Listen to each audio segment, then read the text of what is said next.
إساني وجين ترتيغاري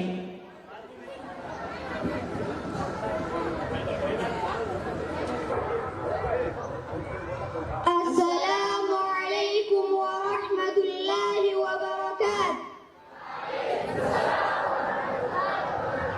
السلام عليكم ورحمة الله وبركاته. وعليكم السلام ورحمة الله وبركاته. ما اسمك يا صديقي الغالي؟ وأنا اسمي مصعب بن محمد وأنت صاحب الخير.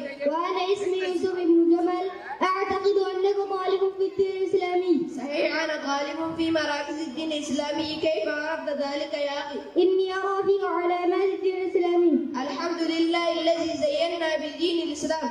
أخي السيد، أسألك عن شيء. صديقي، عن ماذا تسألني؟ أسألك عن عمود الإسلام. وما عمود الإسلام يا صديقي؟ عمود الإسلام الصلاة، كما علمنا حبيبنا محمد بن عبد الله عليه الصلاة والسلام. صلوات ربي وسلامه عليه. متى فرضت الصلوات الخمس؟ فرضت الصلاة على النبي صلى الله عليه وسلم ليلة الإسراء والمعراج قبل الهجرة في مكة المكرمة. كم أركان الصلاة يا موسى بن محمد؟ أركان الصلاة 14. زادك الله علما يا موسى.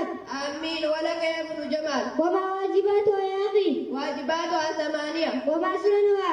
سننها كثيرة. هات مثالا واحدا. جعل كف اليد اليمنى على اليسرى فوق صدر حين القيام قبل الركوع. وما مبطلاتها يا جهل الإخوة؟ مبطلاتها 8. جزاك الله خيرا على هذه المعلومات المفيدة يا موسى بن شكرا محمد. جزيلا يا يوسف المجمل.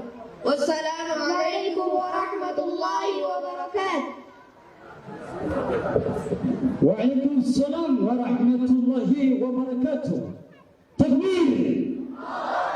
الله أكبر!